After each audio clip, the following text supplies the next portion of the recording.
The humanitarian organization, the Gondomar Volunteer Firefighters, was established in 1913. This is a brigade of firefighters with more than 100 years of history, and we're specifically focused on fighting fires, rescues, pre-hospital emergency treatment, and other civil protection activities. Training in the area of rescue and vehicle extrication is extremely important in order to ensure that intervention units become acquainted with the most suitable techniques and are able to remove victims, where possible, in the most controlled and quickest manner.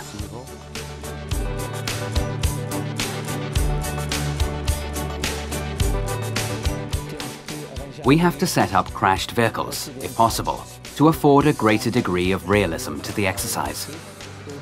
We have equipment for opening doors, breaking glass.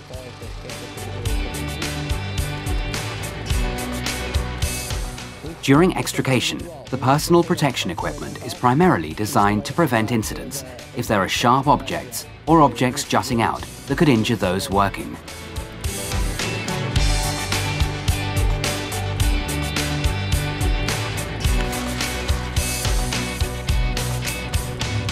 Having used the Dräger HPS 7000 helmet, I feel that it's very good in terms of ergonomics, because when I put it on my head at the beginning of an intervention, I don't need to adjust it again. We have to move in all directions, forwards, backwards, to the right or to the left, and we have no difficulty. It doesn't hinder us in any way. It's a very good helmet and enables completely free movement while affording full protection.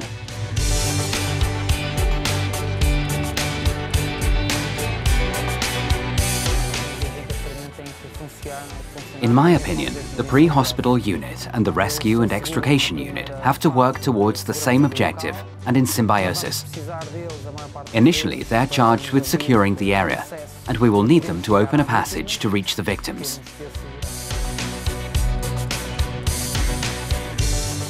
We must ensure that the victim is well. We ensure that the respiratory tract is unobstructed.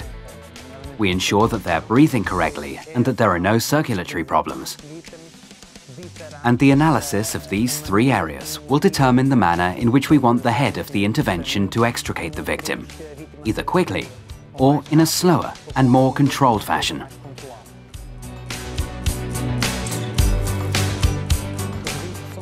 Risks entail falling glass while the rescue and extrication unit is working.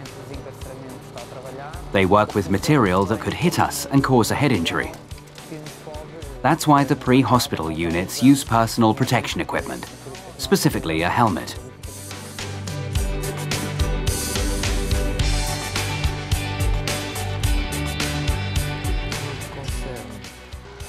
We've been using Dräger equipment for more than 10 years, and the protection and safety equipment has always inspired confidence.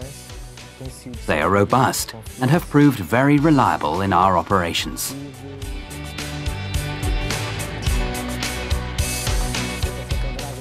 Having tried the Dräger helmet, I don't want to use any other, because I have to make a series of movements, and the lightness of this helmet makes everything so much easier.